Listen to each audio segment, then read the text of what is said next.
Hello बच्चों, आपका हार्दिक स्वागत है हमारे अपने YouTube चैनल पर। तो बच्चों, लास्ट वीडियो के अंदर हमने स्टोइकियोमेट्री की बात की थी और मोल कॉन्सेप्ट को हम किसी भी केमिकल रिएक्शन के अंदर कैसे इसको यूज़ करते हैं उसकी हमने डिस्कस किया था। उसके बाद भी हमने कुछ प्रॉब्लम्स देखी थी कि एग्ज़ाम्स के अंदर कैसे प्रॉब्लम्स आती है।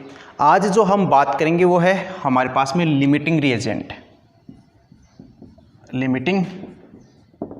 रिएजेंट, जिसको कहते हैं सीमांत अभिकर्मक। क्या कहेंगे? सीमांत अभिकर्मक।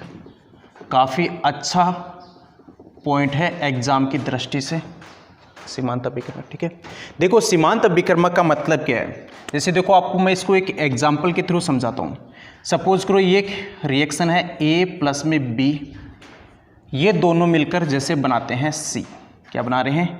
C बना रहे हैं। A और B मिलकर क्या बना रहे हैं? C बना रहे हैं। ठीक है, जैसे इसका स्टोइकियोमेट्रिक कोफिशिएंट है हमारे पास में 1, इसकी भी बात करते हैं 1 और इसका भी 1 है। ठीक है, अब सपोज करो जैसे मैं बात करूं कि बिफोर रिएक्शन मतलब अभिक्रिया से पहले। ठीक है, और जब अभिक्रिया के पहले की मैं बात कर रहा हूं तो इसके जैसे मोल है हमारे पास में 5। ठीक है, इसके मोल है जैसे 5। ठीक है, ठीक है, अब यदि A के 5 मोल इसी टाइप से B के 5 मोल ये मिलकर बनाते हैं जैसे 5 मोल C। कितने बना रहे हैं? 5 मोल C। ठीक है, या फिर मैं ऐसे लिख दूं कि A के 1 मोल, ठीक है, इसी टाइप से B के 1 मोल ये दोनों मिलकर C के बनाते हैं 1 मोल। कितना बना रहा है? 1 मोल बना रहा है। ठीक है, अब देखो यदि मैं सपोज करूं, मैं बात करूं जैसे बात करूं मैं अभिक्रिया के बाद की, अभिक्रिया के बाद। ठीक है, अभिक्रिया के पहले का मतलब जैसे 5 मोल ये दे रखे हैं, यहाँ पे प्रोडक्ट नहीं बनेगा। ठीक है, प्रोडक्ट नहीं बनेगा, इसका मतलब इसके मोल कितने हैं? 0। यहाँ पे भी मोल कितने हैं? 0। और यदि मैं अभिक्रिया के बाद की बात कर रहा था तो मैंने बोला है कि यहाँ पे A के 1 मोल इसी टाइप से B के 1 मोल ये दोनों मिलकर कितने बना रहे हैं? C के 1 मोल बना रहे हैं। ठीक है, इसी टाइप से मैं यहाँ से A की बात कर लूँ, A के 5 मोल इसी टाइप से B के 5 मोल ये अभिक्रिया करके C के कितने मोल बना रहे हैं? 5 मोल बना रहे हैं। कितने बना रहे हैं? 5 मोल बना रहे हैं। ठीक है, क्योंकि अभिक्रिया से पहले हमारे पास में क्या है? रिएक्टेंट है, अभिकारक है, लेकिन वहाँ पे प्रोडक्ट का फॉर्मेशन नहीं हो रहा। जैसे जैसे अभिक्रिया स्टार्ट होगी ये रिएक्टेंट कन्वर्ट किस में होने लगता है? प्रोडक्ट के अंदर बदलने लगता है। ठीक है, तो हमने क्या बोला कि अभिक्रिया के बाद में यदि A के 1 मोल B के 1 मोल ये दोनों मिलकर C के कितने मोल बना रहे हैं? 1 मोल बना रहे हैं। ठीक है, अब देखो सपोज करो यदि आपको इस अभिक्रिया के अंदर A के दे दिए जैसे 5 मोल, कितने मोल दे रखे हैं? 5 मोल। यदि B के आपको दे रखे हैं 10 मोल, कितने दे रखे हैं? 10 मोल। ठीक है, अब देखो, अब आपसे पूछा जाएगा अब यहाँ पे C के मोल कितने बनेंगे? ठीक है, देखो हमने क्या किया था, हमने कहा था कि A के 1 मोल इसी टाइप से B के 1 मोल ये मिलकर C के कितने मोल बना रहे हैं? 1 बना रहे हैं। ठीक है, इसी टाइप से यदि इसकी बात करूं तो यहाँ पे A के 5 मोल ये भी रिएक्शन किससे करेगा? ये रिएक्शन इस 10 मोल से, रिएक्शन के 10 में से कितने मोल से रिएक्शन करेगा? 5 मोल से रिएक्शन करेगा। और यहाँ पे C के मोल भी कितने बनेंगे? 5 मोल बनेंगे। कितने बनेंगे? 5 मोल बनेंगे। ठीक है, अब देखो हमारे पास में यहाँ पे तो होते B के 10 मोल, लेकिन A के हमारे पास में कितने हैं? 5 मोल है, और ये रिएक्शन करके C के कितने बना रहा है? 5 ही मोल बना रहा है। क्यों? क्योंकि वो इसलिए बना रहा है क्योंकि यहाँ पे देखो जैसे अभिक्रिया आगे की तरफ बढ़ रही है तो यहाँ पे जो A है ये A क्या हो जाता है? फिनिश हो जाता है। क्या होगा? फिनिश हो जाएगा। और जो पहले फिनिश होता है उसी को हम क्या कहते हैं? सीमांत अभिकर्मक। क्या कहेंगे? सीमांत अभिकर्मक कहेंगे। उसको हम कहते हैं लिमिटिंग रिएजेंट कहेंगे। अब देखो यहाँ पे मोल किसके बच गए? यहाँ पे मोल बच गए B के, क्योंकि 10 में से 5 तो हो गए यूज और 5 यहाँ पे क्या हो गए? बच गए। इसका मतलब इसको हम क्या कहेंगे? एक्सेस कहेंगे। क्या कहेंगे? एक्सेस। एक्सेस का मतलब इसको हम कहेंगे आधिक्य। क्या कहेंगे? आधिक्य कहेंगे। ठीक है, तो यदि आपसे पूछा जाए कि सीमांत अभिकर्मक है क्या चीज़, तो सीमांत अभिकर्मक का मतलब है कि कोई भी जब केमिकल रिएक्शन है उस केमिकल रिएक्शन के अंदर जो रिएजेंट पहले खत्म होता है उसी को हम क्या बोलेंगे? सीमांत अभिकर्मक कहेंगे। ठीक है, अब देखो सीमांत अभिकर्मक के अंदर यदि मैं कुछ पॉइंट्स की बात करूं, ठीक है। तो आपको याद रखना है, जैसे पहला पॉइंट बात करूं कि किसी भी केमिकल रिएक्शन के अंदर मिनिमम 2 या मोर देन 2 या 2 से अधिक रिएजेंट होनी चाहिए। 2 या 2 से अधिक क्या होनी चाहिए? रिएजेंट होनी चाहिए, तभी आप डिसाइड कर पाओगे वहाँ पे सीमांत अभिकर्म की। यदि एक रिएजेंट है तो आप डिसाइड नहीं कर सकते वहाँ पे लिमिटिंग रिएजेंट को। दूसरा यहाँ पे देखो कि हमारे पास में यह जो प्रोडक्ट बन रहा है C, ये C क्यों डिसाइड कर रहा है? तो ये C डिसाइड कर रहा है हमारे पास में A। कौन डिसाइड कर रहा है? A। क्यों? क्योंकि A यहाँ पे क्या है कि लिमिटिंग रिएजेंट है। क्या है कि लिमिटिंग रिएजेंट है। तो यदि आपसे पूछा जाए कि प्रोडक्ट के मोल कौन डिसाइड करता है, तो प्रोडक्ट के मोल डिसाइड करता है लिमिटिंग रिएजेंट। कौन करेगा? Limiting reagent. तो यहाँ पे सेकेंड पॉइंट कौन सा है हमारे पास में कि प्रोडक्ट है डिसाइडेड बाय लिमिटिंग रिएजेंट।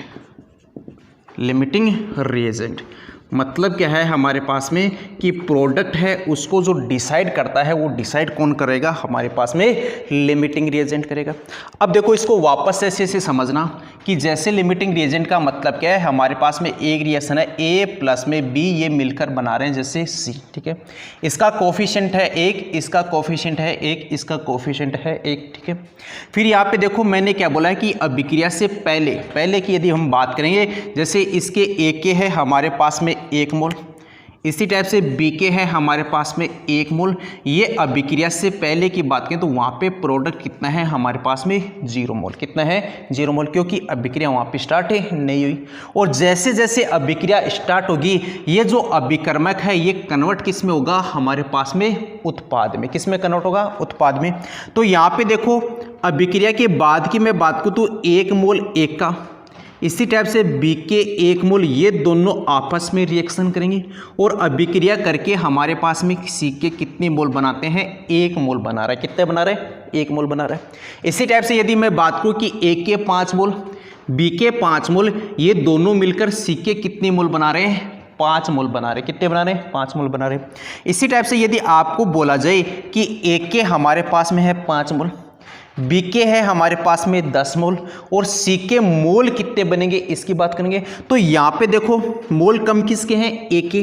तो ये 5 मोल इस B के 5 मोल से क्या करेगा? रिएक्शन करेगा और रिएक्शन करने के बाद में C के कितने मोल बना रहा है? 5 ही मोल का फॉर्मेशन का निर्माण कर रहा है। ठीक है, इसका मतलब है ये आगे और मोल क्यों नहीं बन रहे? क्यों इसलिए नहीं बन रहे कि हमारे पास में A यहाँ पे क्या हो गया? फिनिश हो गया, खत्म हो गया। और इसी को हम क्या कहते हैं? सीमांत अभिकर्मक। क्या कहेंगे? सीमांत अभिकर्मक कहेंगे। फिर देखो यहाँ पे जो मोल बच गया, इसका मतलब इसको हम क्या कहेंगे? आधिक्य। क्या कहेंगे? आधिक्य। आधिक्य का मतलब उसकी मात्रा क्या है? ज्यादा। ठीक है, अब देखो इस बेस पे हम कुछ क्वेश्चन है उसको डिसाइड, उस क्वेश्चन को हम देखते हैं लिमिटिंग रिएजेंट के अंदर। लिमिटिंग रिएजेंट की यदि बात करें तो हमारे पास में 2 या 2 से अधिक क्या होना चाहिए? रिएजेंट होनी चाहिए। उसके बाद देखो दूसरी पॉइंट मैंने क्या लिखा है कि प्रोडक्ट है उसको जो डिसाइड करता है वो डिसाइड कौन करता है? लिमिटिंग रिएजेंट करेंगे। अब इसी लिमिटिंग रिएजेंट के बेस पे हम एक प्रॉब्लम्स को देखते हैं।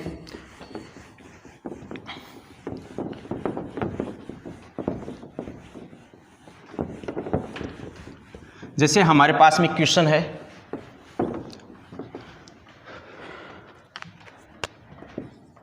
जैसे 2A प्लस में 3B ये मिलकर बना रहे हैं 4C प्लस में 5D। ठीक है, 2A प्लस में 3B ये मिलकर क्या बना रहे हैं? 4C प्लस में 5D। तो इस अभिक्रिया में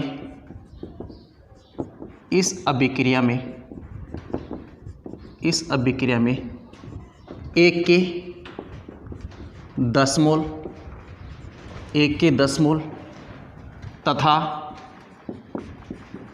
B के 50 मोल, एक के 10 मोल तथा B के 50 मोल आपस में क्रिया करते हैं। तो बताओ तो कि इस अभिक्रिया में सीमांत अभिकर्मक अभिकर्मक कौन है तथा C व D के मोल की गणना करो। कैलकुलेशन करना है आपको, C और D को क्या करना है, कैलकुलेट करना है। ठीक है, अब देखो इस रिएक्शन में हमको करना क्या है।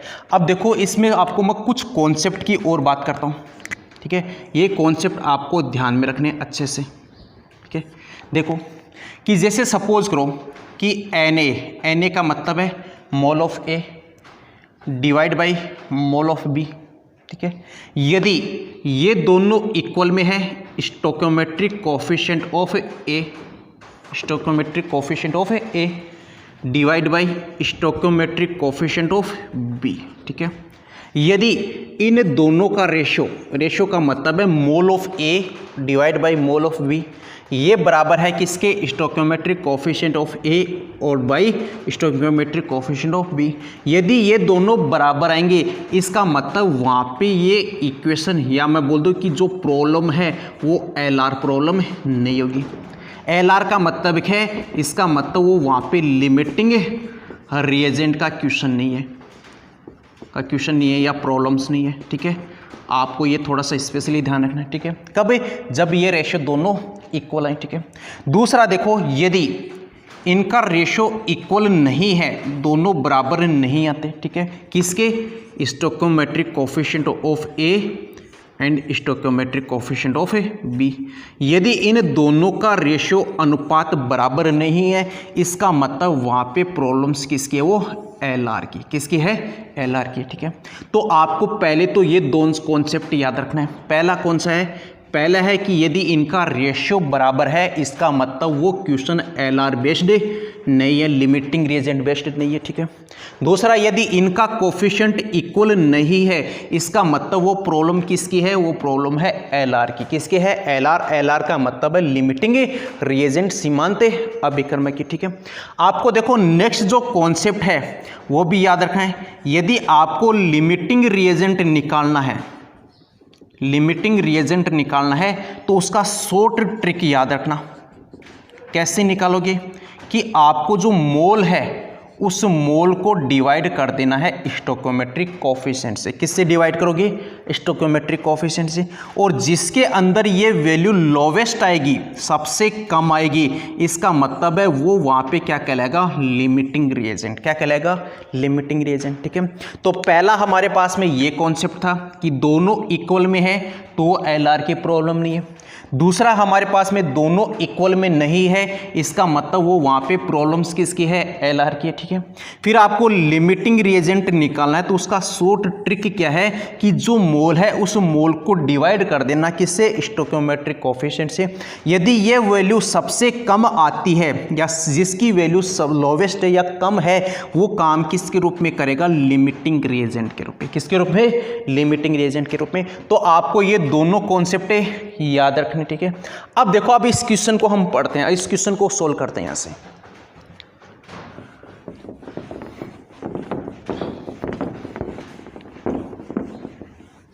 देखो अब देखो क्वेश्चन में क्या बोल रहा है। क्वेश्चन में हमारे पास में है कि 2A प्लस में 3B ये बना रहा है 4C प्लस में 5D। ठीक है, अब देखो A के मोल कितने दे रखे हैं हमको, यहाँ पे A की मोल दे रखा है 10। कितने हैं, 10 मोल है, ये 10 मोल होगी। ठीक है, फिर हमको यहाँ पे B के कितने मोल दे रखे हैं, B के मोल हमको यहाँ पे दे रखा है 50 मोल। क्या दे रखे हैं, 50 मोल। हमको कैलकुलेट क्या करना है, हमको यहाँ पे कैलकुलेट करने हैं C के और D के मोल कैलकुलेट करने। ठीक है, फिर देखो अब पहले तो इसके अंदर देखो कि ये LR की प्रॉब्लम है या फिर नहीं है, इसकी बात करते हैं। ठीक है, तो यहाँ पे देखो LR की प्रॉब्लम के लिए हम कैसे निकालते हैं, mole of A divide by mole of B। Mole of A कितना है, 10, मोल ऑफ B कितना है, 50। तो ये जो अनुपात आ रहा है वो अनुपात कितना आ रहा है, 1:5 आ रहा है। ठीक है, फिर देखो हम यहाँ पे किसके देखेंगे, स्टोइकोमेट्रिक कोफिशिएंट ऑफ A, इनका रेशियो भी देखेंगे, स्टोइकोमेट्रिक कोफिशिएंट ऑफ B। ठीक है, और कोफिशिएंट यहाँ पे कौन सा है, जो हमने यहाँ पे पर्टिकुलर नंबर यूज किए हैं। A का कोफिशिएंट कितना है, 2। ठीक है। बी का कोएफिशिएंट कितना हमारे पास में 3, तो ये अनुपात कितना है 2:3। इसका मतलब ये दोनों अनुपात एक समान आ रहे हैं क्या? नहीं, ठीक है। और जब एक समान नहीं है इसका मतलब ये प्रॉब्लम्स किसकी है? एल आर की। किसकी है? एल आर की, ठीक है। अब हम यहाँ पे लिमिटिंग रिएजेंट निकाल सकते हैं। फिर देखो लिमिटिंग रिएजेंट कैसे निकालेंगे, सीमांत अभिकर्मक कैसे निकालेंगे, तो मैंने आपको एक 100 ट्रिक बताया था। वो ट्रिक क्या है कि मोल है, उस मोल को आप डिवाइड कर देना स्टोइकियोमेट्री कोफिशिएंट से, ठीक है। यदि मैं पहले बात करूं किसकी? एक की बात करूं। किसकी बात करूं? एक की। तो यहाँ पे देखो एक के मोल कितने हैं?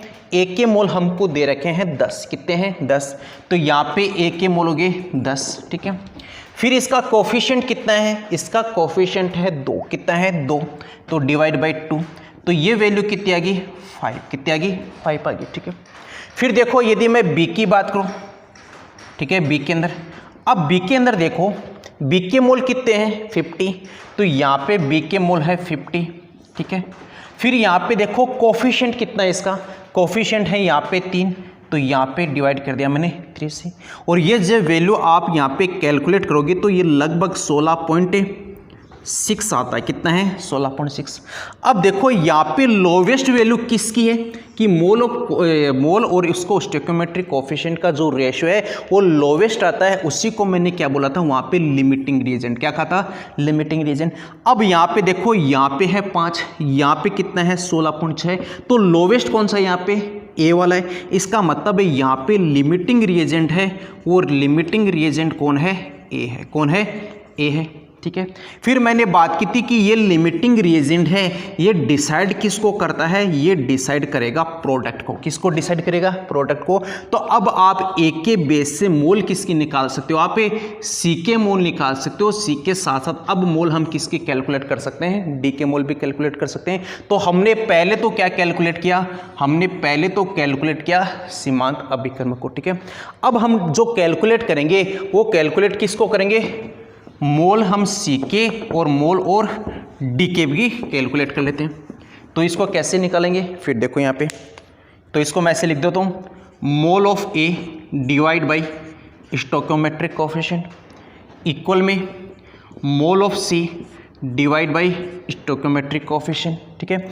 अब देखो एक के मोल कितने हैं? एक के मोल है 10, ये एक के मोल 10।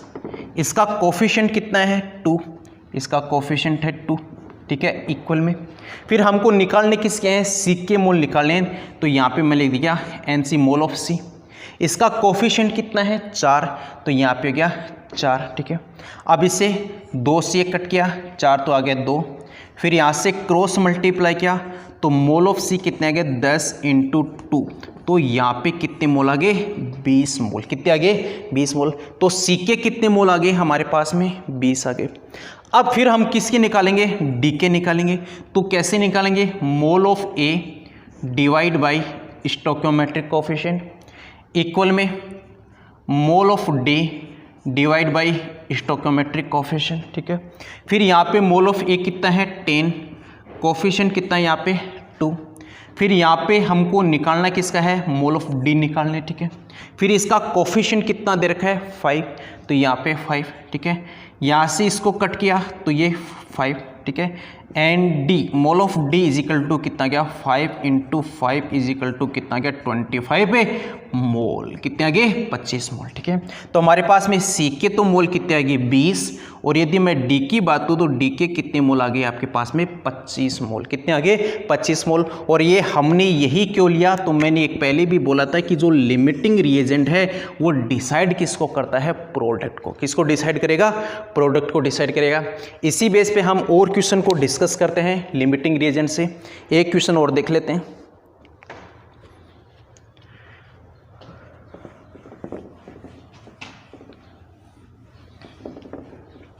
आप इसको अच्छे से एक बार रिपीट से एक बार खुद भी सोल्व करना, ताकि जो भी प्रॉब्लम्स है वो आपको, जहाँ पे डाउट्स है वो डाउट्स आपके क्लियर हो जाएं।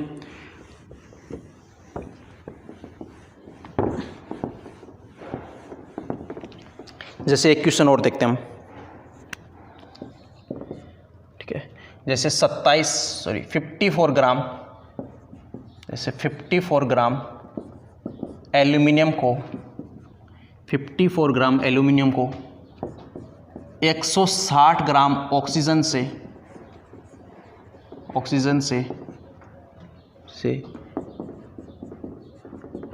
क्रिया करवाते हैं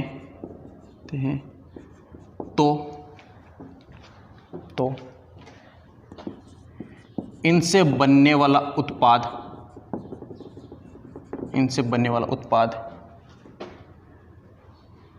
एल्यूमिनियम ऑक्साइड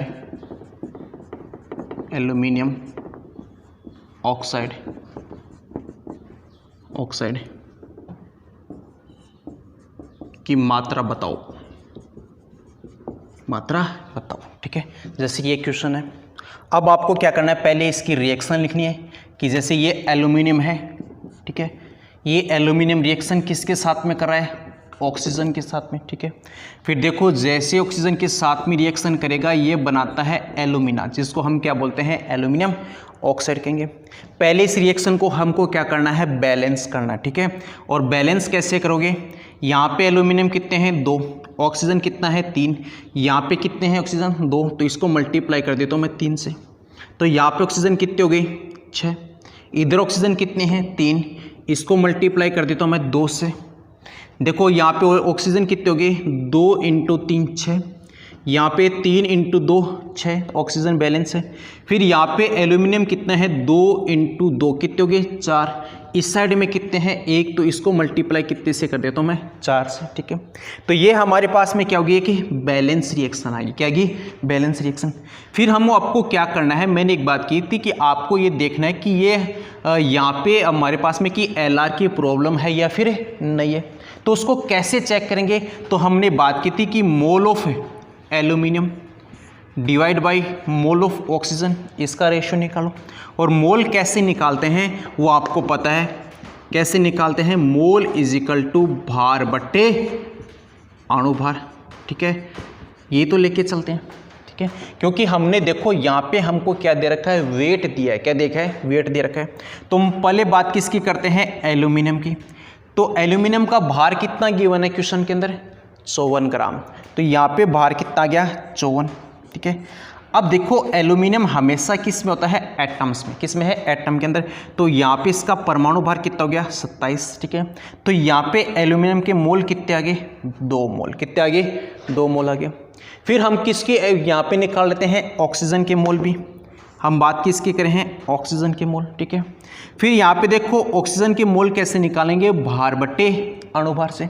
भार कितना दे रखा है, 160, तो यहाँ पे 160, और अणुभार कितना है, 32, तो यहाँ पे मोल कितने आ गए, 5, कितने आ गए, 5 मोल आ गए। तो एल्यूमिनियम के तो मोल आ गए 2, और हमारे पास ऑक्सीजन के मोल कितने आ गए, 5 आ गए। ठीक है, तो यहाँ पे लिख दूँ mole of aluminium = 2 divide by mole of oxygen कितने आ गए, 5, कितने हो गए, 5 हो गए। ठीक है, अब ये रेशियो तो आ गया। फिर हम यहाँ पे कोफिशिएंट की देख लेते हैं कि स्टोइकोमेट्रिक कोफिशिएंट ऑफ एल्यूमिनियम, ठीक है, कितना है यहाँ पे, 4। ठीक है, फिर यहाँ पे divide by stoichiometric coefficient of oxygen कितना है, 3, तो इसका रेशियो कितना आता है, 4/3, 4:3। अब ये देख लो कि ये रेशियो दोनों एक जैसे आ रहे हैं, नहीं आ रहे, नहीं आ रहे, इक्वल नहीं है। ठीक है, इसका मतलब है ये कौन सी प्रॉब्लम है, ये प्रॉब्लम है हमारे पास में LR की, किसकी है, LR की। ठीक है, फिर देखो आपको करना क्या है, अब आपको यहाँ पे क्या निकालना है, लिमिटिंग रिएजेंट निकालना है। क्या निकालोगे, लिमिटिंग रिएजेंट।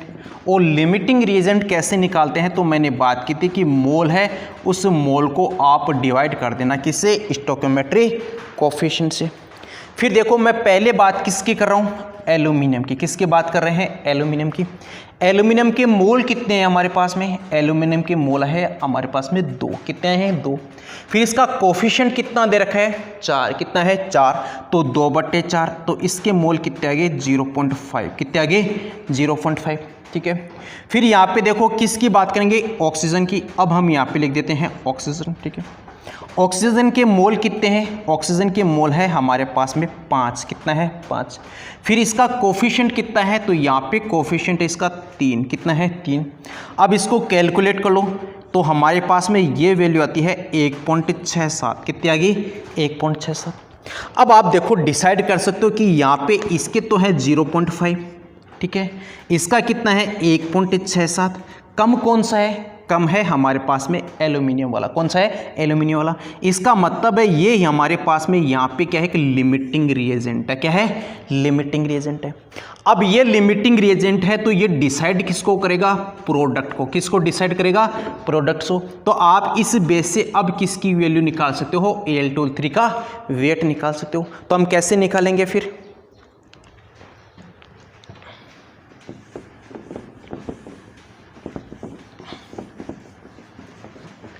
तो हमारे पास में क्या आया, जैसे mole of aluminium divide by stoichiometric coefficient, ठीक है, इक्वल में।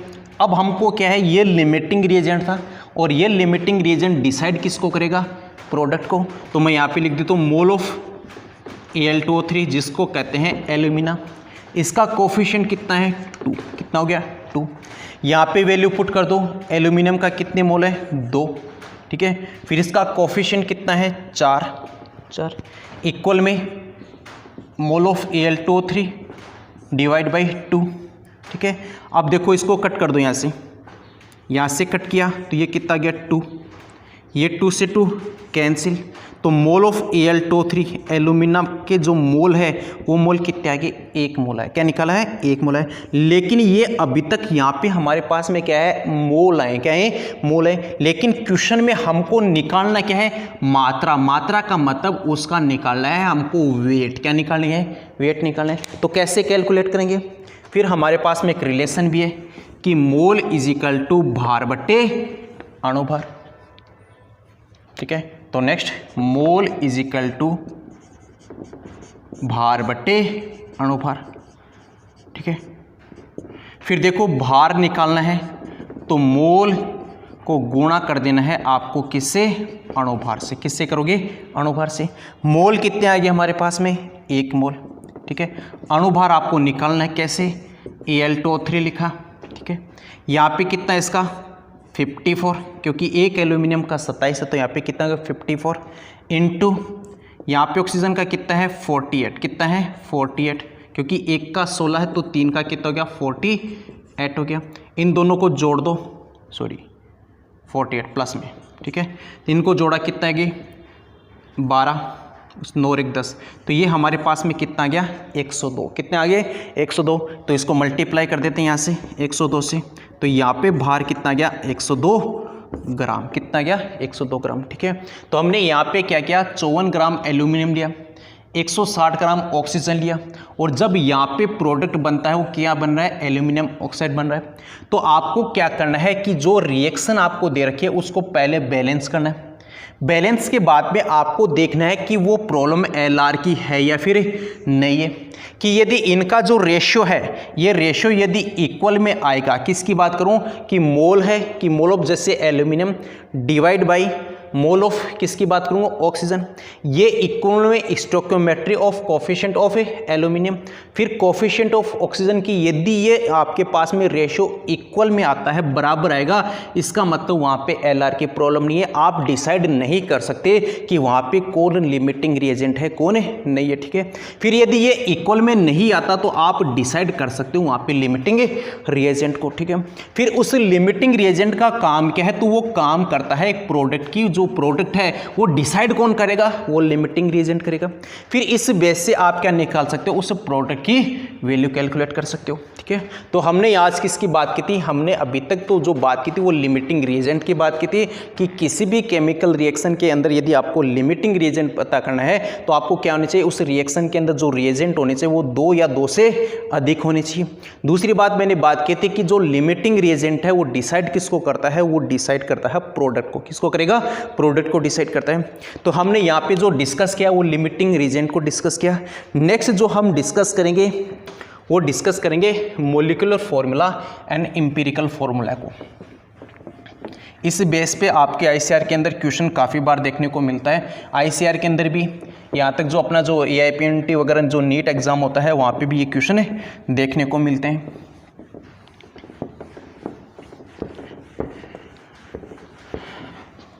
तो हम जो नेक्स्ट डिस्कस करेंगे वो डिस्कस है हमारे पास में एम्पिरिकल फॉर्मूला। एम्पिरिकल फॉर्मूला ठीक है। देखो एम्पिरिकल फॉर्मूले का मतलब क्या है, यदि मैं बोल दूं कि किसी भी यौगिक का सिंपल रेशो, यौगिक का सरल अनुपात ही क्या कहलाएगा, एम्पिरिकल फॉर्मूला कहलाएगा। क्या कहलाएगा, एम्पिरिकल फॉर्मूला कहलाएगा। ठीक है, देखो सिंपल रेशो का मतलब क्या है, जैसे मैं एक एग्जांपल की बात करता हूँ। ठीक है, जैसे हम बात करें ग्लूकोज की, किसकी बात करें, ग्लूकोज की। ठीक है, तो ग्लूकोज होता क्या है, C6H12 है, O6 यही है ग्लूकोज। ठीक है, अब देखो यहाँ पे कार्बन कितने हैं, कार्बन है 6, हाइड्रोजन कितने हैं, हाइड्रोजन है यहाँ पे 12।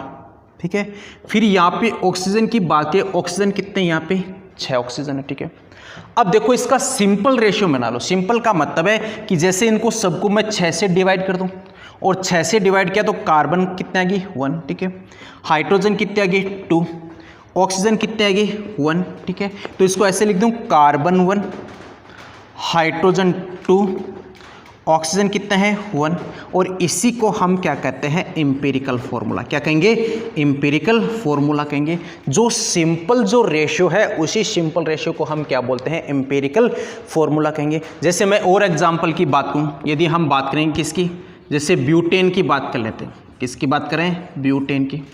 तो ब्यूटेन का फॉर्मूला क्या है, C4H10, ये तो है ब्यूटेन। ठीक है, अब यहाँ पे देखो कार्बन कितने हैं 4, हाइड्रोजन यहाँ पे कितने हैं 10।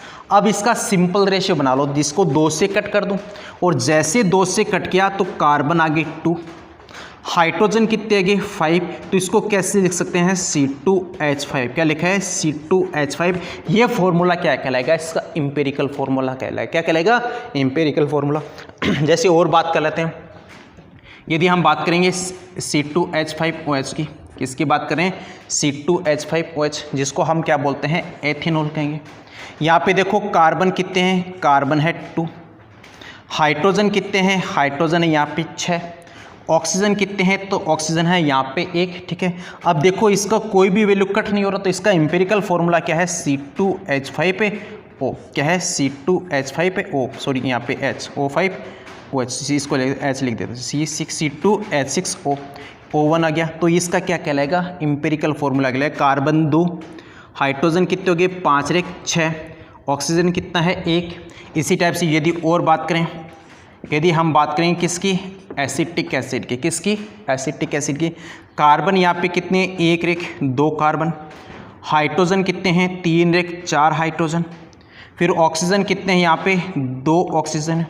इसको रेशियो को हम क्या करते थे, सिंप्लीफाइड करते हैं, इसको 2 से डिवाइड कर दें, और जैसे 2 से डिवाइड किया कार्बन कितना आ गया 1, हाइड्रोजन कितने आ गए 2, ऑक्सीजन कितना आ गया 1। तो इसको हम क्या कहेंगे, हम क्या कहेंगे, एम्पिरिकल फॉर्मूला कहेंगे। तो किसी भी कंपाउंड का यदि उसको सरल जो रेशियो का जो फॉर्मूला है उसी को हम क्या कहेंगे, एम्पिरिकल फॉर्मूला कहेंगे। अब देखो इस बेस पे क्वेश्चन पूछे जाते हैं कैसे। आपको देखो कभी कभार तो क्या है कि जो कोई मोलिकुलर फॉर्मूला आपको दिया जाता है, उस मोलिकुलर फॉर्मूले से आपसे क्या पूछता है, कंपोजिशन पूछ सकता है, उनका परसेंटेज कंपोजिशन पूछ सकता है। या फिर जो दूसरा जो क्वेश्चन है वो क्या करता है कि कभी कभार आपको परसेंटेज कंपोजिशन देकर उसका मोलिकुलर फॉर्मूला भी पूछ सकता है। तो इस पे चर्चा करते हैं हम। जैसे पहले हम बात करेंगे, ठीक है, कि मोलिकुलर फॉर्मूला का मतलब है आणविक सूत्र। मोलिकुलर फॉर्मूले से परसेंटेज कंपोजिशन का मतलब है संगठन, ज्ञात करना। ठीक है, जैसे हम एग्जाम्पल की बात करते हैं, जैसे है हमारे पास में ग्लूकोज C6H12O6। ठीक है, अब देखो कंपोजिशन कैसे निकालेंगे। कंपोजिशन हम यहाँ पे कार्बन का भी निकालेंगे, सबका अलग अलग निकालेंगे। कैसे निकालते हैं, सपोज करो आपके पास में है कि जैसे आपका एग्ज़ाम है वो 600 मार्क्स का है। कितना है, 600 मार्क्स का। अब यदि हमको बोले कि जैसे आपके हिंदी में आगे 70, ठीक है, इंग्लिश में आगे जैसे 80, ठीक है, इसी टाइप से हम यदि फिजिक्स की बात करें, फिजिक्स में आगे जैसे हमारे पास में 75, केमिस्ट्री की बात करें, जैसे केमिस्ट्री में आगे आपके 80, यदि हम बात करें जैसे बायो की या फिर मैथ्स की किसी भी कोई भी सब्जेक्ट की, जैसे वहाँ पे आपकी आगे 65, क्या आगे 65। अब देखो इसका परसेंटेज हम कैसे निकालते हैं, तो आप परसेंटेज निकालते हैं कि ये टोटल वैल्यू है उसको हम क्या करते हैं, पहले ऐड करते हैं और उस टोटल वैल्यू को डिवाइड किससे करते हैं अपन, 600 से डिवाइड करेंगे तो हमारे पास में क्या जाता है, परसेंटेज आ गया। क्या आ गया, परसेंटेज आ गया। लेकिन वो तो हमारे पास में क्या रहा है, टोटल आ रहा है। लेकिन आपको एक पर्टिकुलर एक एक का निकालना, तो कैसे निकालोगे कि अब यदि सपोज करो यदि आपसे पूछा जाए कि केमिस्ट्री की बात करें, किसकी बात करें, केमिस्ट्री की, तो देखो केमिस्ट्री में मार्क्स कितने हैं, केमिस्ट्री में 80, ठीक है। अब ये डिवाइड किससे होगा, ये डिवाइड करेंगे हम 600 से, किससे डिवाइड करेंगे, 600 से, इनटू हम यहाँ पे क्या कर देते हैं 100, क्या करेंगे 100। तो हमारे पास में यहाँ पे जो परसेंटेज आ जाता है वो परसेंटेज पर्टिकुलर किसका रहा है, केमिस्ट्री का, किसका रहा है, केमिस्ट्री का। यदि सपोज करो यदि फिजिक्स की बात करें तो फिजिक्स के अंदर क्या कहेंगे, हमने मार्क्स कितने आए 75, टोटल पेपर कितने गए, तो टोटल है जैसे 600 का पूरा, ठीक है, इनटू हम क्या कर देते हैं 100 कर देंगे, तो हमारे पास में यहाँ पे परसेंटेज किसके आ जाएंगे, फिजिक्स के, किसके आगे, फिजिक्स के। अब यहाँ पे यदि आपको परसेंटेज कंपोजिशन निकालना तो कैसे निकालोगे, पहले इसकी बात करें, इसका टोटल वेट कितना है हमारे पास, देखो 72, 12 इंटू 6 कितने हो गए 72, प्लस में 1 हाइड्रोजन इंटू 12, ठीक है, फिर ऑक्सीजन का 16 इंटू 6 कितने हो गए 96, इसको जोड़ लो और ये आता है हमारे पास में 180, कितना आ गया 180। तो पूरे के पूरे ग्लूकोज का है वो कितना है 180। अब हम यदि परसेंटेज में बात करूँ किसकी, कार्बन की, किसकी बात करें, कार्बन की, तो कैसे निकालेंगे, कार्बन का कितना है 72, उसको डिवाइड किससे करें हम, टोटल 180 से, और इनटू यहाँ पे क्या कर देंगे 100, क्या करेंगे 100 कर देंगे। तो हमारे पास में यहाँ पे जो परसेंटेज आती है वो परसेंटेज किसकी आ जाएगी, कार्बन की, किसके अंदर, ग्लूकोज के अंदर। इसी टाइप से यदि हम बात करें कि इसकी परसेंटेज ऑफ हाइड्रोजन की बात करें तो कैसे निकालोगे, तो यहाँ पे हाइड्रोजन के लिए कितना है 12, डिवाइड बाई टोटल कितना है 180, इनटू क्या कर दूं मैं यहाँ पे 100 कर दूं, और जैसे आप कैलकुलेशन करोगे हमारे पास में परसेंटेज किसकी आ जाएगी, हाइड्रोजन की आएगी, ठीक है। फिर यदि मैं और बात करूं किसकी, ऑक्सीजन की बात करूं, तो परसेंटेज ऑफ ऑक्सीजन कैसे कैलकुलेट करोगे, तो ऑक्सीजन का यहाँ पे कितना है 96, और 96 को आप डिवाइड किससे करोगे 180 से, और यहाँ पे मल्टीप्लाई कितने से किया मैंने 100 से मल्टीप्लाई किया, और जैसे आप इसको कैलकुलेट करोगे तो हमारे पास में कंपोजिशन यहाँ पे किसका आ गया, ऑक्सीजन का आ गया, किसका है, ऑक्सीजन का। इसी टाइप से यदि मैं एक एग्जांपल के और थ्रू समझाता हूँ आपको, जैसे सपोज करो हमारे पास में H2 है, ये H2, अब इसमें आपको परसेंटेज ऑफ हाइड्रोजन और परसेंटेज ऑफ ऑक्सीजन निकालना है। कैसे निकालोगे, देखो टोटल इसका कितना है 18, कितना है 18, 2 तो हाइड्रोजन का, क्योंकि एक हाइड्रोजन का एक है, यहाँ पे एटम कितने हैं 2, तो 1 इंटू 2 कितने गए 2, ऑक्सीजन का 16, तो टोटल कितने हो गए 18। अब कैसे निकालोगे, हाइड्रोजन कितने हैं 2, तो 2/18 इंटू 100 कर देना, तो यहाँ पे परसेंटेज किसका आ गया, हाइड्रोजन का। ऑक्सीजन का कैसे निकालोगे, 16/18 इंटू 100, तो यहाँ पे परसेंटेज किसका आ गया हमारे पास में, ऑक्सीजन का, किसका आ गया, ऑक्सीजन का। ऐसे आपको क्या करना है, कभी कभार मोलिकुलर फॉर्मूला देख के आपसे क्या पूछ सकता है, परसेंटेज कंपोजिशन पूछ सकता है, लेकिन जो एग्जाम के अंदर क्वेश्चन देखने को मिलता है वो क्या मिलता है कि परसेंटेज कंपोजिशन आपको दिया होता है और उस आधार पे आपको मोलिकुलर फॉर्मूला और एम्पिरिकल फॉर्मूला निकालता है, ठीक है, निकालने को बोलता है। ये क्वेश्चन एग्जाम्स के अंदर, चाहे नीट के एग्जाम्स की बात कर लो, ठीक है, या फिर हम बात कर लें जैसे ICAR के एग्जाम की बात कर लो या BHU की एग्जाम्स की बात कर लो, उस बेस पे ये क्वेश्चन काफ़ी बार एग्जाम्स के अंदर पूछा जाता है, तो हम उसको डिस्कस करते हैं और उसको मैं समझाऊंगा आपको एक क्वेश्चन के थ्रू। किसके थ्रू समझेंगे हम, क्वेश्चन के थ्रू।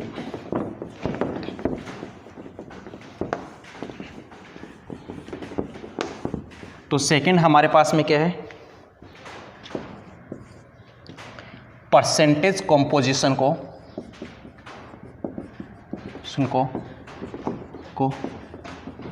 मोलिकुलर फॉर्मूला में, आणविक सूत्र में बदलना, ठीक है। इसको कैसे करेंगे, तो उसको हमें आपसे क्वेश्चन के थ्रू समझते हैं। जैसे यदि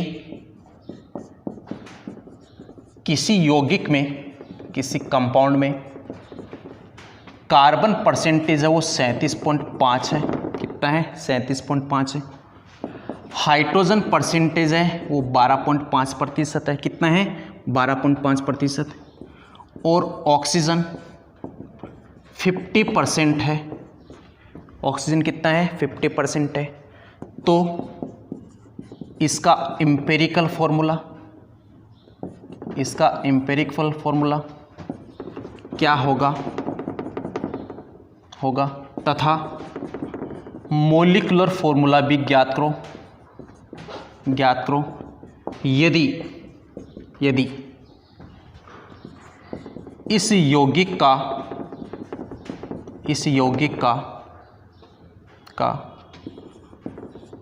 अणुभार 60 दिया गया हो। कितना दिया है? 60 दिया गया है। ठीक है, तो ये क्वेश्चन है। अब आपको करना कैसे है इसको देखते हैं। पहले आपको क्या करना है कि जो कंपोजिशन दे रखा है उस कंपोजिशन को आपको एक साइड में लिखना है। जैसे मैंने लिखा कार्बन का, यहाँ पे हाइड्रोजन का, यहाँ पे ऑक्सीजन, ये लिख लिया। कार्बन का कितना है? तो कार्बन का है 37.5। ठीक है। हाइड्रोजन का कितना है? तो हाइड्रोजन का है 12.5।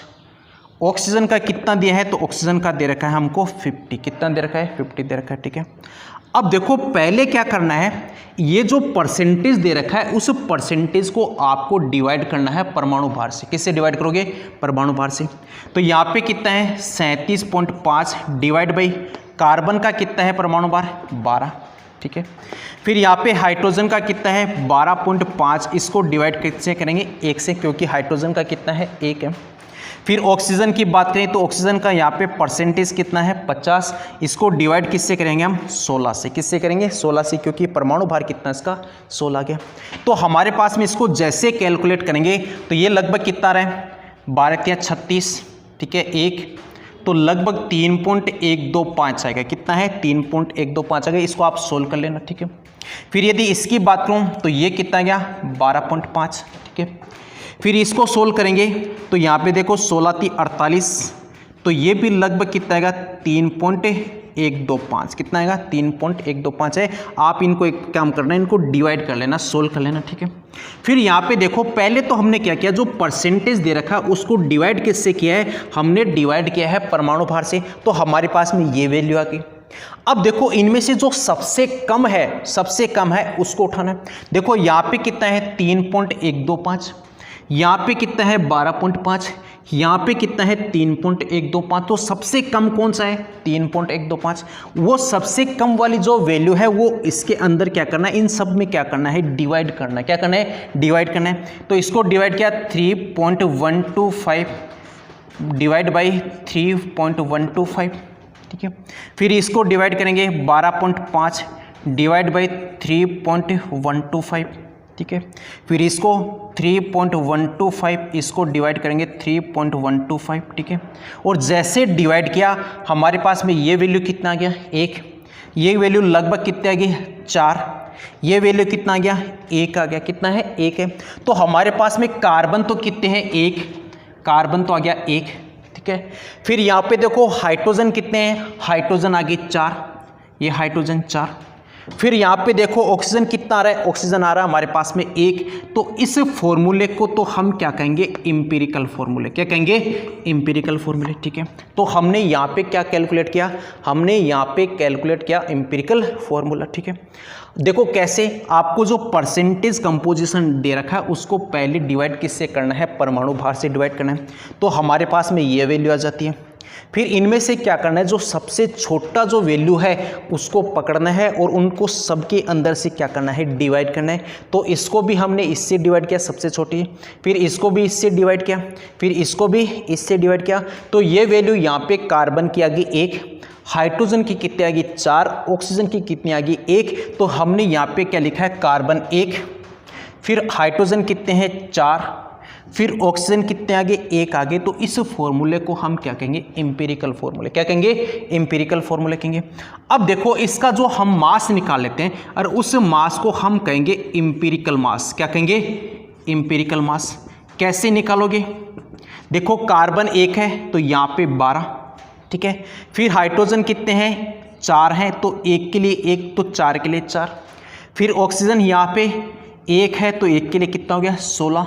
इसको आप जोड़ दो, कितने आ गए, 12 4 16, 16 16 कितने हो गए, 32। कितने आ गए, 32। तो हमारे पास में जो एम्पिरिकल मास है वो कितना आ गया, 32 आ गया। कितना है, 32 आ गया। अब हमको क्या करना है कि अब हमको यहाँ पे n की वैल्यू निकालनी। क्या निकालोगे आप, n की वैल्यू। n की वैल्यू आप कैसे निकालोगे, तो आपको जो मोलर मास दिया है उस मोलर मास को आप डिवाइड कर लेना, किससे, एम्पिरिकल मास से। किससे डिवाइड करोगे, एम्पिरिकल मास से। क्वेश्चन में मोलर मास कितना दिया है, क्वेश्चन में हमको मोलर मास दिया है 60। क्या दिया है, 60। इसको 64 कर लेना, ताकि मतलब हमारी जो कैलकुलेशन वो कैलकुलेशन क्या हो जाए, इजी हो जाए। ठीक है, तो यहाँ पे देखो अणुभार कितना है, 64, तो ये हमारे पास में 64, ठीक है, मोलर मास। फिर यहाँ पे एम्पिरिकल मास कितना है हमारे पास में, 32। कितना है, 32, 32 है। अब जैसे इसको कट किया तो n की वैल्यू कितनी आ गई हमारे पास में, 2। कितने आ गई, 2 आ गई। कैसे निकालते हैं, n की वैल्यू निकालने का तरीका है कि क्वेश्चन में जो मोलर मास दिया है, जो अणुभार दिया है, उस अणुभार के अंदर आपने जो एम्पिरिकल मास जो निकाला है, उस एम्पिरिकल मास से आप क्या कर दो, तो उसको डिवाइड कर देना, तो हमारे पास में वैल्यू किसकी आ जाती है, n की। किसकी आ जाती है, n की। अब देखो क्वेश्चन में कभी कभार तो आपको केवल यहीं तक पूछता है, मतलब आपको ये कंपोजिशन दे देता है, उस कंपोजिशन के बाद में आपसे केवल और केवल एम्पिरिकल फॉर्मूला पूछता है, तो आपको यहीं तक कैलकुलेट करना है। ठीक है, यदि मॉलिक्यूलर फॉर्मूला पूछा जाए तो आपको सबसे पहले एम्पिरिकल फॉर्मूला तो निकालना ही पड़ेगा। उस एम्पिरिकल फॉर्मूले से आपको एम्पिरिकल मास निकालना पड़ेगा। फिर क्वेश्चन में जो अणुभार दिया है, उस अणुभार से आपको किसकी वैल्यू निकालनी है, n की वैल्यू निकालिए। अब आपको क्वेश्चन में क्या कैलकुलेट करना है, तो क्वेश्चन में मैंने क्या बोला है, इसका मॉलिक्यूलर फॉर्मूला निकालना है। क्या निकालना है, मॉलिक्यूलर फॉर्मूला, क्योंकि आपसे अब क्वेश्चन में पूछा गया है मॉलिक्यूलर फॉर्मूला। तो हमने क्या निकाला है, हमने अभी तक एम्पिरिकल मास निकाला, उसके साथ साथ हमने क्या निकाला, n की वैल्यू निकालिया। अब हम यहाँ से क्या निकाल सकते हैं, इसका मॉलिक्यूलर फॉर्मूला कैलकुलेट कर सकते हैं। कैसे कैलकुलेट करेंगे, तो हमारे पास में फॉर्मूला होता है कि molecular formula is equal to n into empirical formula, n into empirical formula, ये फॉर्मूला है हमारे पास में। ठीक है, अब देखो n की वैल्यू कितना है, तो n की वैल्यू कैलकुलेट किया है हमने 2। कितने हो गए, 2, यहाँ पे 2 पुट किया। एम्पिरिकल फॉर्मूला कितना है हमारे पास में, तो एम्पिरिकल फॉर्मूला है C1H4O1, ये एम्पिरिकल फॉर्मूला है। इसको आप मल्टीप्लाई कर दो तो कार्बन 2, हाइड्रोजन 8, ऑक्सीजन 2, और इसको हम क्या कहेंगे, मॉलिक्यूलर फॉर्मूला। क्या कहेंगे, मॉलिक्यूलर फॉर्मूला कहेंगे, आणविक सूत्र कहेंगे। तो हमको सबसे पहले क्या करना है कि जब भी मॉलिक्यूलर फॉर्मूला पूछा जाए तो आपको क्या करना है, पहले एम्पिरिकल फॉर्मूला निकालना है। ठीक है, फिर एम्पिरिकल फॉर्मूला से आपको वैल्यू किसकी निकालनी है, n की निकालनी है। फिर n की वैल्यू से आपको क्या निकाल सकते हो, मॉलिक्यूलर फॉर्मूला भी निकाल सकते हो। लेकिन कभी कभार क्वेश्चन में केवल और केवल एम्पिरिकल फॉर्मूला तक पूछा जाए तो आपको केवल और केवल यहाँ तक कैलकुलेट करना है, इसके आगे कैलकुलेट नहीं करना। n की वैल्यू कैसे निकालोगे, तो अणुभार है उसको डिवाइड किससे करेंगे, एम्पिरिकल मास से। और एम्पिरिकल मास का मतलब जो फॉर्मूला है इसका सारा जो परमाणु भार वगैरह जो उनको क्या कर देते हैं, हम ऐड कर देते हैं, तो हमारे पास में वहाँ पे क्या जाता है, एम्पिरिकल मास आ जाता है।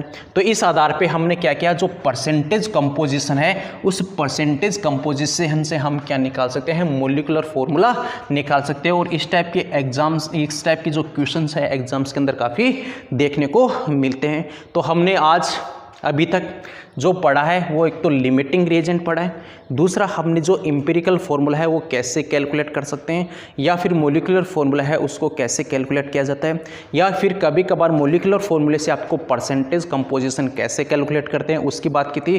फिर हमने जो बात की थी वो परसेंटेज कंपोजिशन से हम किसकी बात करते हैं, मॉलिक्यूलर फॉर्मूले की बात करें। अब हम जो नेक्स्ट चलते हैं वो चलेंगे हम इक्विवेलेंट कॉन्सेप्ट पे। किसकी बात करेंगे, इक्विवेलेंट कॉन्सेप्ट की, जिसको बोलते हैं तुल्यांकी अवधारणा। क्या कहेंगे, तुल्यांकी अवधारणा, इक्विवेलेंट कॉन्सेप्ट।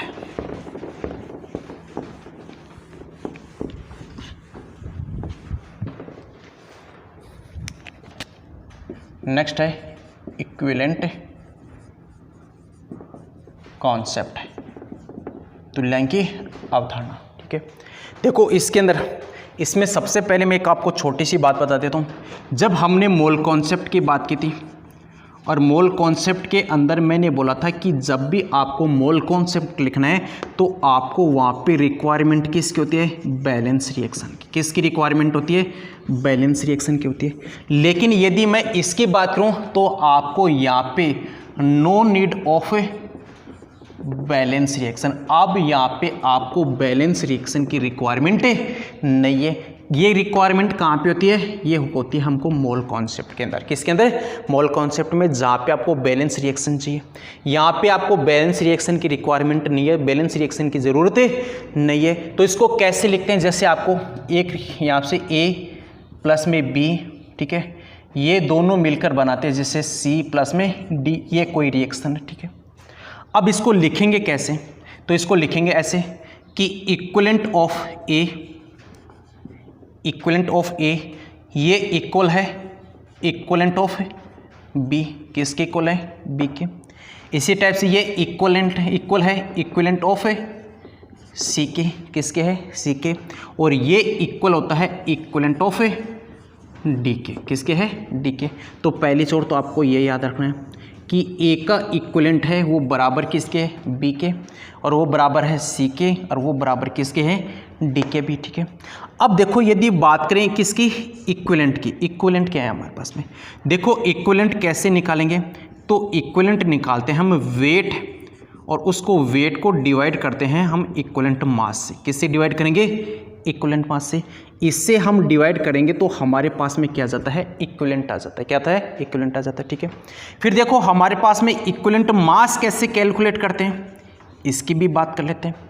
तो इक्विवेलेंट मास कैलकुलेट करने का तरीका है कि जो मोलर मास है उस मोलर मास को आप डिवाइड कर देना n फैक्टर से। किससे डिवाइड करोगे, n फैक्टर। n फैक्टर का मतलब है n गुणांक से। किससे डिवाइड करोगे, n गुणांक से। और जैसे आप डिवाइड करोगे हमारे पास में क्या आ जाता है, इक्विवेलेंट मास आ जाता है। ठीक है, तो यहाँ पे देखो ये एक फॉर्मूला था, इस फॉर्मूले के अंदर जो इक्विवेलेंट मास है उसकी जगह ये वैल्यू मैं पुट कर सकता हूँ, और जैसे मैं पुट करूँगा तो हमारे पास में क्या बना, देखो वेट। ठीक है, वेट, उसको डिवाइड, ये वैल्यू यहाँ पे, ये वैल्यू किसके इक्वल है, मोलर मास बट्टे n फैक्टर के। तो यहाँ पे ये वैल्यू पुट कर देता हूँ कहाँ पे, इक्विवेलेंट मास की जगह। तो यहाँ पे हमारे पास में क्या गया, molar mass divide by n factor, n गुणांक, यही तो है। ये n फैक्टर चला गया ऊपर, और जैसे ऊपर गया तो ये क्या बना, वेट भार बट्टे मोलर मास। मोलर मास का मतलब है अणुभार। ठीक है, इनटू n फैक्टर, क्या है, n फैक्टर, ये बात आ गई। ठीक है, अब देखो हमने अभी तक क्या पढ़ा था, हमने यहाँ पे पढ़ा था कि मोल है वो इक्वल में किसके होता है, वेट भार बट्टे अणुभार के। यही तो पढ़ा था अपने मोल कॉन्सेप्ट के अंदर। ठीक है, तो हमारे पास में देखो यहाँ पे देखने को मिल रहा है कि जो वेट है वो वेट उसको डिवाइड किससे कर रहे हैं, मोलर मास से डिवाइड कर रहे हैं। तो इसकी जगह क्या लिख सकता हूँ मैं, मोल लिख सकता हूँ, क्योंकि मोल बराबर क्या है, भार बट्टे अणुभार, यही तो है। तो यहाँ पे लिखा मैंने, तो हमारे पास में क्या बना, इसकी जगह तो आ गया मोल, ठीक है, इनटू n फैक्टर। क्या लिख सकते हैं, n फैक्टर लिख सकते हैं। तो ये बराबर किसके हो गया, हमारे पास में इक्विवेलेंट के। किसके है, इक्विवेलेंट के। तो इक्विवेलेंट बराबर क्या है, वेट बट्टे इक्विवेलेंट मास। और इक्विवेलेंट मास कैसे निकालते हैं कि अणुभार, उस अणुभार को हम डिवाइड किससे कर देते हैं, n फैक्टर से। फिर हमारे पास में ये जो फॉर्मूला था, इस इक्विवेलेंट मास की जगह हमने क्या रखा है, मोलर मास बट्टे n फैक्टर रखा है। और जैसे ये रखा तो वेट बट्टे molar mass into n factor है। और वेट बट्टे मोलर मास अणुभार को हम क्या कहते हैं, मोल कहेंगे। क्या कहेंगे, मोल कहेंगे। तो इसकी जगह क्या रखा है मैंने, मोल रखा है, मोल इंटू n फैक्टर। क्या हो गया, मोल इंटू n फैक्टर। तो हमारे पास में जो इक्विवेलेंट आया था, जैसे इक्विवेलेंट है, ये इक्विवेलेंट बराबर किसके होगा, मोल इंटू n फैक्टर हो गया। तो अब इसको मैं एक टर्म से और लिख सकता हूँ, कैसे, कि जब हम एक पर्टिकुलर की बात करें तो इक्विवेलेंट बराबर क्या है, तो इक्विवेलेंट बराबर है मोल इंटू n फैक्टर। तो अब इसको कैसे लिख सकते हैं उसको भी देख लेते हैं। जैसे हमारे पास में क्या है, मोल इंटू n फैक्टर, ये बराबर किसके था, इक्वलेंट के, किसके है, इक्वलेंट के, तुल्यांकी के, ठीक है। तो यहाँ पे देखो ऐसे भी लिख सकते हैं, इक्वलेंट ऑफ ए है ए का, तो इसको कैसे लिखेंगे, मोल ऑफ ए के मोल गुणा एन फैक्टर ऑफ ए का एन फैक्टर लिख सकते हैं, क्योंकि देखो हमारे पास में मोल इंटू एन फैक्टर, यहाँ पे मोल ऑफ ए क्योंकि ये ए इंटू एन फैक्टर किसका है, ए का एन फैक्टर ऐसे लिख सकते हैं। ये बराबर किसके है, मोल ऑफ ए बी के मोल गुणा, ठीक है, n factor of A B. अब इसकी जगह क्या लिख दिया मैंने, यहाँ पे मोल ऑफ बी, तो यहाँ पे फैक्टर क्या गया बी, ऐसे। फिर ये इक्वल किसके है, अब ये इक्वल है मोल ऑफ सी के मोल के equal into n factor of A C. अब मैंने यहाँ पे क्या रख दिया, सी और सी रख दिया, ठीक है। फिर ये इक्वल में किसके हैं, mole of D into n factor of A D, n factor of A D. और इसी को हम क्या कहेंगे, इक्वलेंट कॉन्सेप्ट कहेंगे, क्या कहेंगे, इक्वलेंट कॉन्सेप्ट कहेंगे। तो आपको जब भी क्वेश्चन पूछा जाए तो आपको इस टर्म से यूज करना है, ठीक है। तो हमारे पास में क्या है, ऐसे निकाल सकते हैं। अब देखो हमारे पास में एक चीज़ आती है, वो चीज़ यहाँ पे क्या है, एन फैक्टर। किसकी बात करेंगे, एन फैक्टर की। ये एन फैक्टर क्या है, इस एन फैक्टर को कैसे कैलकुलेट करेंगे उसकी बात कर लेते हैं। इसके लिए हम अलग से वीडियो और बनाएंगे, लेकिन जो काम की चीज़ है, जो बेसिक चीज़ है, वो मैं आपको यहाँ पे समझा देता हूँ एन फैक्टर के बारे में, ठीक है। तो एन फैक्टर क्या है उसकी चर्चा करते हैं।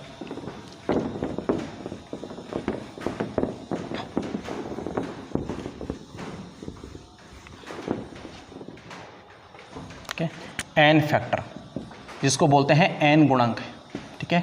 और इसकी बात करते हैं, देखें किसके अंदर, चेंज इन ऑक्सीडेशन स्टेट, मतलब बदलाव किसके अंदर है, ऑक्सीकरण अवस्था के अंदर, पर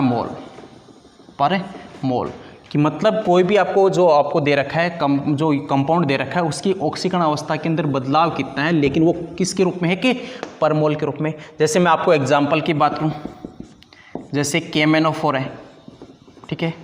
ये KMnO4 चेंज किसके अंदर होता है, यदि हम एसिडिक की बात करें, किसकी बात करें, एसिडिक की, तो ये एसिडिक के अंदर चेंज होता है Mn+2 में। किस में चेंज होता है, Mn+2 के अंदर। तो अब देखो यहाँ पे आपको बदलाव देखना है, तो यहाँ पे देखो Mn कौन से फॉर्म में आता है, +7 में। किस में आएगा, +7 में। देखो पोटेशियम का +1, जिसका कैलकुलेट करना है उसको मान लिया मैंने x। ऑक्सीजन किस में है, -2 में, इंटू कितना किया मैंने, 4। तो 4 दूनी 8, 8 में से 1 गया, कितने बचे, 7। तो हमारे पास में कितना बचा, Mn कौन से फॉर्म में आ गया, +7 में। ये +7 से कन्वर्ट किस में हो रहा है, +2 में। किस में कन्वर्ट हो रहा है, +2 में। तो अब आपको यहाँ पे देखो चेंज कितने का है, 7 से हम किधर जा रहे हैं, 2 की तरफ है। तो इसका मतलब बदलाव यहाँ पे कितने का है, 5 का। कितना है, 5 का। तो हमारे पास में जो एन फैक्टर आ गया, वो एन फैक्टर कितना आ गया, 5 आ गया। कितना आ गया, 5। ये कब है, तो आपको याद रखना है, ये है हमारे पास में एसिडिक मीडियम में। किस में है, एसिडिक मीडियम में। यदि हम बात करें किसकी, बेसिक मीडियम के अंदर, जैसे KMnO4 है, ये बेसिक मीडियम के अंदर, OH नेगेटिव के अंदर, बेसिक मीडियम, और बेसिक मीडियम के अंदर ये कन्वर्ट होता है K2MnO4 में। किस में कन्वर्ट होगा, K2MnO4 में। तो यहाँ पे कितना निकाला था हमने, +7। यहाँ पे आप निकालोगे तो कितना आ गया, +6 आएगा। कितना है, +6। कैसे, देखो पोटेशियम का +1, 1 का, कितना यहाँ पे 2, जिसका निकालना है उसके लिए मान लिया मैंने x। ऑक्सीजन का -2 इंटू 4 इक्वल में क्या गया, 0। तो यहाँ पे कितना गया, +2, प्लस में x माइनस में 8 इजिकल टू 0। यहाँ से गया x माइनस 6 इजिकल टू 0, तो x इजिकल टू कितना गया, प्लस में 6। तो आप यहाँ पे देखो बदलाव कितने का है, 1 का। कितना है, 1 का। तो 1 का बदलाव है, तो यहाँ पे जो n फैक्टर है वो n फैक्टर कितना है, 1 हो गया। कितना हो गया, 1 हो गया। फिर हम बात करें, यदि ये तो हमने बात की किसकी, एसिडिक मीडियम की। इसी टाइप से हमने बात किसकी की, बेसिक मीडियम की बात की थी। और यदि हम बात करें किसकी, न्यूट्रल में, किसकी बात करें, न्यूट्रल के अंदर, तो न्यूट्रल में हम कैसे निकालेंगे कि जो KMnO4 होता है ना, ये KMnO4 चेंज होता है MnO2 में। किस में चेंज होगा, MnO2 के अंदर।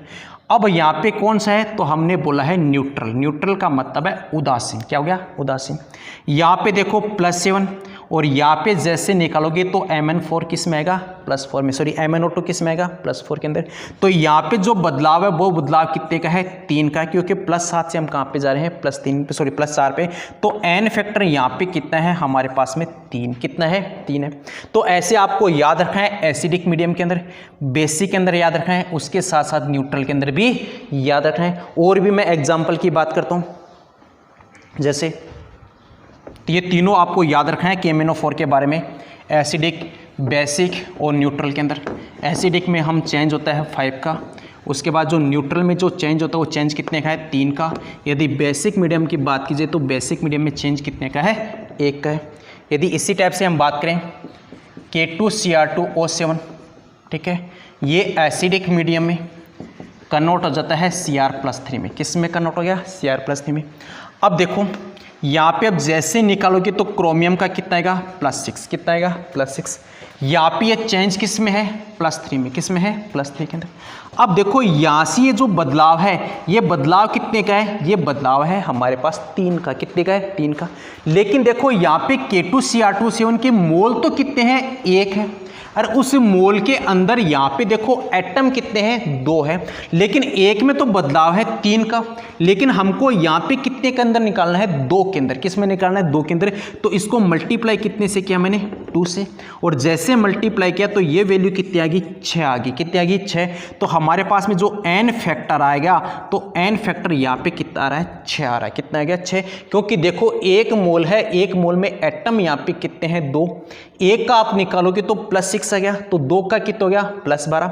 यहाँ पे 1 का कितना है +3 है, तो 2 का निकालोगे तो कितना आएगा +6 आएगा। फिर +12 से +6 देखोगे तो बदलाव कितने का गया 6 का आएगा, कितने का गया 6 का। इसी टाइप से यदि और बात करें जैसे H2CO4, इसको कहते हैं ऑक्जेलिक एसिड, क्या कहेंगे ऑक्जेलिक एसिड, ऑक्जेलिक अम्ल। और ये चेंज हो जाता है CO2 में, किस में चेंज होगा CO2 के अंदर। तो आप देखो इसके अंदर यदि हम यहाँ पे निकालें तो कितना आएगा 4 दूनी 8 +3। यहाँ पे आप देखो कार्बन का कितना आएगा +3, कैसे हाइड्रोजन का +1 कितने हैं 2, जिसका निकालना है अक्स, लेकिन यहाँ पे कितने हैं 2, तो यहाँ पे 2x।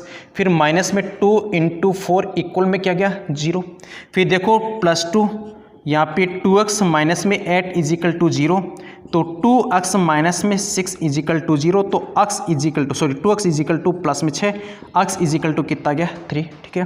फिर यहाँ पे निकालोगे तो यहाँ पे कितना गया 4, तो यहाँ पे देखो +3 से हम किधर जा रहे हैं +4 में, तो यहाँ पे बदलाव कितने का है 1 का। लेकिन यहाँ पे देखो कि यदि एक कार्बन के अंदर मोल तो 1 है, और इस एक कार्बन से संदर्भ में हमारे पास में कितना आ रहा था +3 आ रहा था। लेकिन हमारे पास में अब यहाँ पे एटम कितने हैं 2, तो इसको मल्टीप्लाई कितने से करेंगे 2 से मल्टीप्लाई करेंगे, तो हमारे पास में जो n फैक्टर आ जाता है वो n फैक्टर कितना आ गया 2 आ गया, कितना आ गया 2 आ गया। इस टाइप से आपको n फैक्टर आप कैलकुलेट कर सकते हो। अब देखो इसी कॉन्सेप्ट के बेस पे आपको मैं एक क्वेश्चन करा देता हूँ, और वो क्वेश्चन एग्जैक्ट एग्जाम के अंदर पूछा जा चुका है यहाँ से, ठीक है। जैसे क्वेश्चन है हमारे पास में,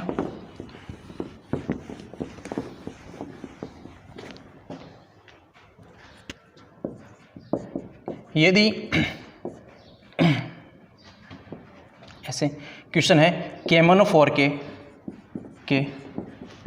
मोल क्या होंगे, मोल क्या होंगे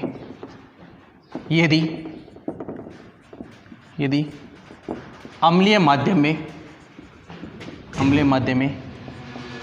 1 मोल सल्फाइड, 1 मोल सल्फाइड का उपयोग किया जाए, ठीक है। अब देखो आपको यहाँ पे क्वेश्चन में क्या दे रखा है एसिडिक मीडियम, क्या दे रखा है एसिडिक मीडियम। तो आपको करना क्या है, पहले एक रिएक्शन लिख लेते हैं कि KMnO4, ठीक है, इसके साथ साथ में सल्फाइड का मतलब है SO3 -2, ठीक है। ये जो कन्वर्ट करेगा, ये अम्लीय माध्यम में KMnO4 कन्वर्ट किस में होता है Mn+2 में, अभी डिस्कस किया था। फिर देखो ये जो KMnO4 होता है ना, ये काम करता है पर्बल ऑक्सीकारक के रूप में। किसके रूप में काम करेगा, पर्बल ऑक्सीकारक के रूप में। और पर्बल ऑक्सीकारक के रूप में तो ये सल्फाइड को किस में कन्वर्ट कर देता है, सल्फेट को SO4 -2 में चेंज कर देगा, ठीक ठीक है। फिर अब देखो चेंज देख लो यहाँ पे, इसका कितना है +7 में, MnO4 का आप निकालोगे तो Mn का कितना आएगा +7 में, यहाँ पे कितना है +2 में, तो यहाँ पे n फैक्टर कितना आ गया, तो हमारे पास में ये n फैक्टर आ गया 5, कितना है 5। फिर इसकी बात को देखो सल्फर की, तो सल्फर का अंदर निकालेंगे तो कितना आ गया यहाँ पे, देखो 3 दूनी 6, ऐसे निकालो इधर अक्स, फिर माइनस में 2 × 3 इक्वल में कितना आ गया -2, तो अक्स बराबर कितना आ गया 4, कितना आ गया 4 आ गया। तो यहाँ पे कितना है 4, यदि हम यहाँ पे निकालेंगे तो कितना आ गया हमारे पास में, यहाँ पे +6, कितना आ गया +6 आ गया। तो यहाँ पे जो बदलाव है वो बदलाव कितने का है 2 का, कितना हो गया 2 का। अब आप कैसे निकालोगे, तो हमने यहाँ पे कॉन्सेप्ट लिखा था कि इसकी बात करते हैं, जैसे मोल ऑफ KMnO4 के मोल इनटू n फैक्टर, इसका n फैक्टर, ये बराबर में किसकी हो गई मोल ऑफ सल्फाइड इनटू इसका n फैक्टर, यही तो रिलेशन है हमारे पास में। अभी जो लास्ट जो थोड़ी देर पहले हमने डिस्कस किया। अब देखो आपको मोल किसके निकालने हैं, KMnO4 के मोल निकाले तो उसको अक्स मान लिया मैंने। यहाँ पे अक्स फैक्टर कितना है, यहाँ पे देखो अक्स फैक्टर यहाँ पे कितना आ गया आपको, हमारे पास में 5 आ रहा है, कितना 5, कब जब KMnO4 कन्वर्ट किस में हो रहा है अपने पास में Mn+2 में, और कौन सा मीडियम यहाँ पे दे रखा है एसिडिक, कौन सा है एसिडिक। तो यहाँ पे इसका फैक्टर कितना है, n फैक्टर हमारे पास में 5 हो गया, ठीक है। फिर यहाँ पे देखो, अब यहाँ पे सल्फाइड के जो मोल है वो क्वेश्चन में हमको कितना दे रखा है, तो यहाँ पे आपको क्वेश्चन में मोल दे रखा है 1 मोल, कितना दे रखा है 1 मोल। तो यहाँ पे सल्फाइड के मोल कितने आ गए 1 मोल, ठीक है, इनटू अब इसका फैक्टर कितना है n फैक्टर, तो देखो SO3 -2 है, ये कन्वर्ट किस में हो रहा है सल्फेट के अंदर, और यहाँ पे इसका जो n फैक्टर जो हमने निकाला वो कितना है 2, तो यहाँ पे कितना आ गया 2। अब आप निकाल सकते हो इसके, तो मोल ऑफ KMnO4 मतलब इसको हमने जैसे अक्स लिखा, तो ये बराबर कितना गया 2/5, कितने आ गए 2/5, और यही आपका क्या हो गया आंसर हो गया। और ये जेट एग्जाम के अंदर पूछा जा चुका है कि जब KMnO4 के मोल कितने होंगे, जब ये अम्लीय माध्यम के अंदर 1 मोल क्या करता है सल्फाइड को चेंज करता है। तो हमारे पास में क्या है KMnO4 एसिडिक मीडियम में कन्वर्ट किस में होता है Mn+2 में, और सल्फाइड को कन्वर्ट किस में करता है सल्फेट के अंदर कन्वर्ट करता है। फिर आपको क्या करना है, इसके अंदर बदलाव देखना है। एसिडिक मीडियम के अंदर +7C किस में जा रहा है +2 में जा रहा है, तो यहाँ पे बदलाव कितने का है 5 का, जो n फैक्टर हमारे पास में कितना आ गया वो 5 आ गया। फिर यहाँ पे देखो तो सल्फर यहाँ पे कौन से में +4 के अंदर, यहाँ पे आप निकालोगे तो किस में है +6 के अंदर, तो यहाँ पे देखो +4 से आप किस में जा रहे हो +6 में जा रहे हो, तो बदलाव यहाँ पे कितने का हो गया 2 का हो गया।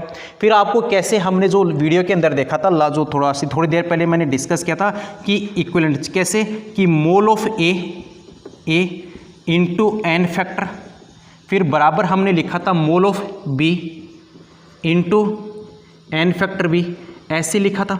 तो हम यहाँ पे क्या लिख सकते हैं, मोल ऑफ KMnO4 उसका n फैक्टर इक्वल में क्या है मोल ऑफ SO3 -2 मतलब सल्फाइड, और उसका क्या निकाल सकते हैं n फैक्टर, और ये वैल्यू कैलकुलेट करके आप क्या से निकाल सकते हो KMnO4 के मोल निकाल सकते हो। नेक्स्ट वीडियो के अंदर थोड़ा सा और रह गया, वो है सिग्निफिकेंट जो नंबर है उसको नेक्स्ट वीडियो के अंदर डिस्कस करेंगे।